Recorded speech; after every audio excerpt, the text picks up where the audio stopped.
There is a point in a man's life when he feels something tightening in his chest. Not pain, but recognition. A quiet awareness that his softness is costing him more than he admits. He watches opportunities pass as if they were strangers in a crowd. He feels himself agreeing to things he never wanted. He notices the world treating him not as a warrior with a pulse, but as a quiet shape drifting through the day. Not because he lacks power, but because he never learned how to stand inside it. The ancient Ronin knew this ache. A man without a master, stripped of guidance, status, and name. A man forced to meet himself with no disguise left to hold. His strength had to come from breath, bone, discipline, and the silent battles no one else would ever see. This is the story of one such wanderer, Riku, a young Ronin haunted by the life he lost and terrified of the man he feared he might become. For 30 days, under the watchful gaze of a mountain hermit, he would walk a path designed to break illusions, crush ego, and rebuild the human spirit with the precision of a blade reforged in fire.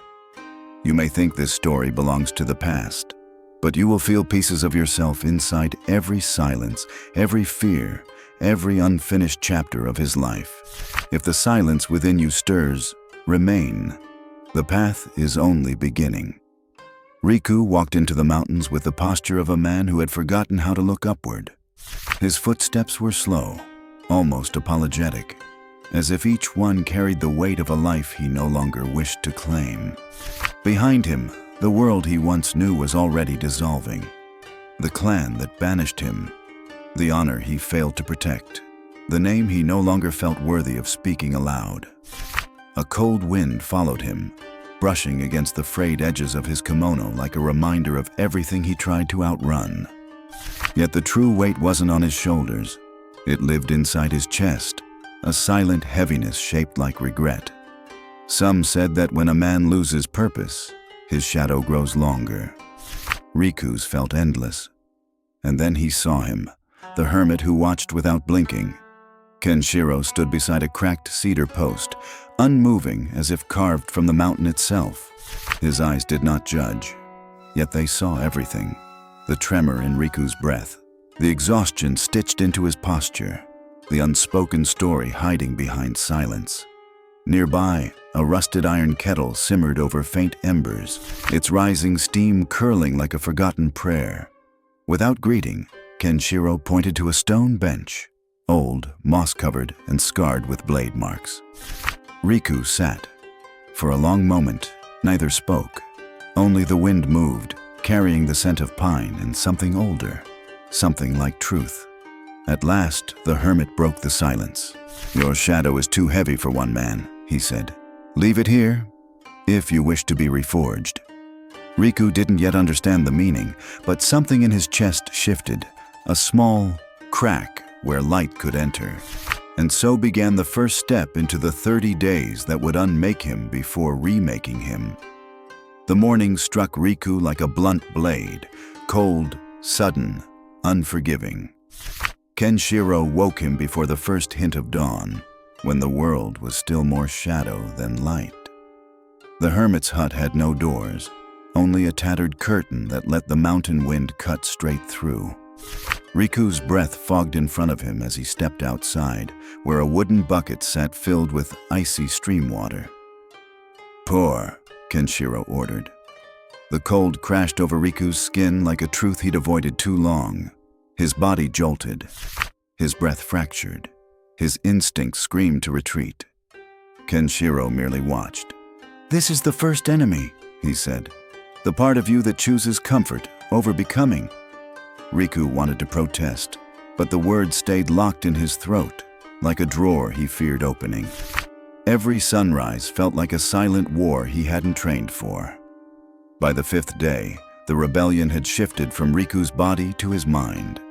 During long endurance walks, his thoughts clawed at him, memories of failure, echoes of voices that once praised him, the shame of falling from a life he thought was secure.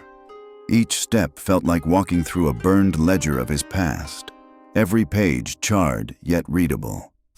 Kenshiro noticed the tension tightening Riku's jaw. "Ego hides inside stories we refuse to put down," he said. Riku didn't answer, but he felt the truth. On the 7th morning, something strange happened. He didn't hesitate before pouring the cold water. His breath didn't collapse. It steadied. Just slightly. Just enough for Kenshiro to nod once, almost unseen. By the 10th day, the discomfort hadn't vanished, but the fear of it had. What awaited him next was not the breaking of his body, but the unmasking of his spirit. By the 11th day, Kenshiro stopped pushing Riku's body. Instead, he pushed his silence. The training shifted to long, unmoving hours beneath the cedar tree, where wind hummed through its cracked branches like an old confession. Riku sat cross-legged, staring at a single red thread tied to the bark, a strange ritual Kenshiro never explained. "This thread," the hermit finally said, "is every truth you've buried. Look at it until it stops frightening you." At first, Riku felt nothing but restlessness, a crawling unease under his skin. The stillness made his thoughts louder, sharper, harder to outrun. He wanted to rise, to escape, to pretend the discomfort meant nothing. But on the 3rd day of inward training, something broke open.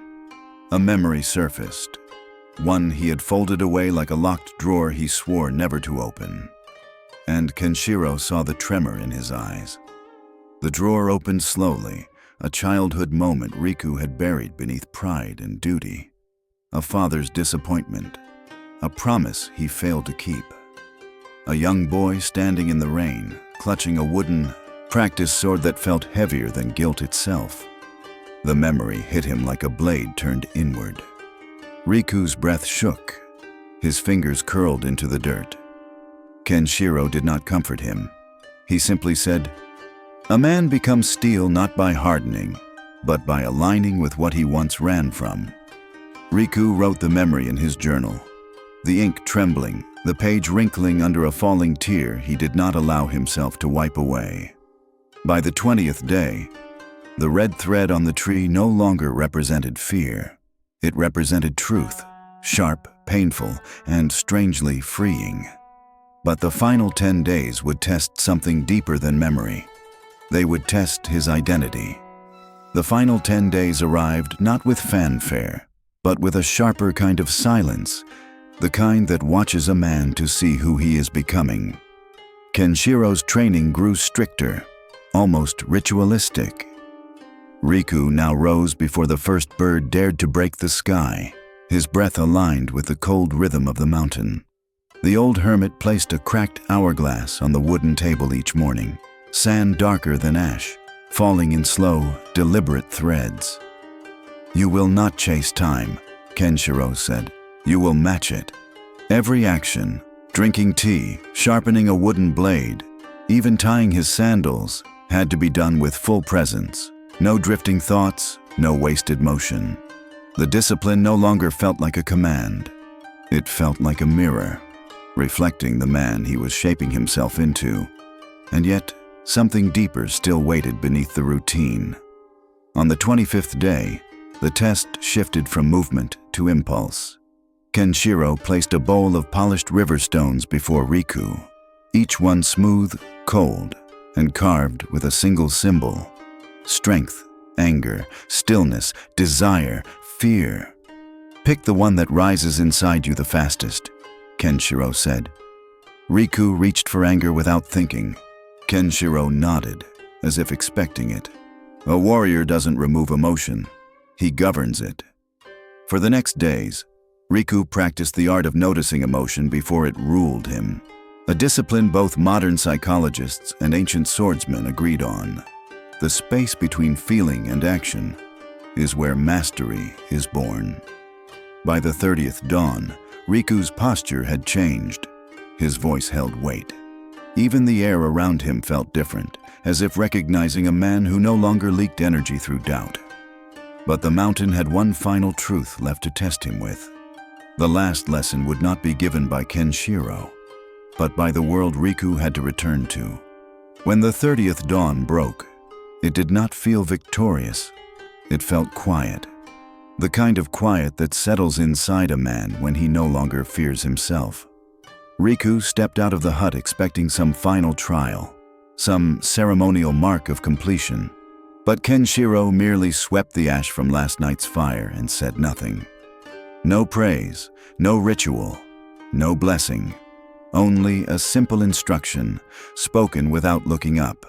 Leave everything that no longer belongs to you. Riku understood. The mountain had taught him discipline, but this was something deeper, a final invitation to examine the invisible burdens he still carried. The guilt of failure, the hunger for validation, the echo of old anger that once dictated his every reaction. He placed his old torn scabbard on the wooden step, letting it sit beside the burned ledger he once kept of his regrets. He walked away lighter, unburdened, unrecognizable, at least to the man he used to be. The path down the mountain felt different now, as if each stone recognized his footsteps. When Riku reached the village below, people paused mid-conversation, sensing a shift they couldn't name. Not loud, not intimidating, but grounded, like a man whose spirit no longer leaked through old wounds. Children moved aside instinctively.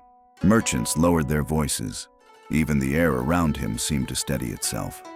A former comrade approached, the same man who once mocked Riku's fall from honor. This time, Riku did not react.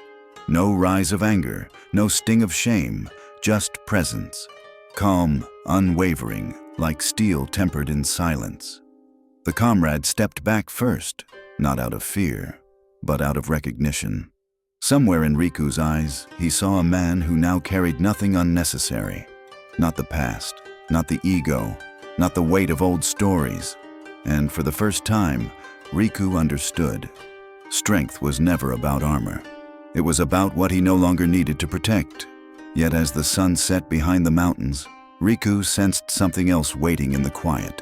A new test, one that required no blade, only the courage to remain exactly who he had become.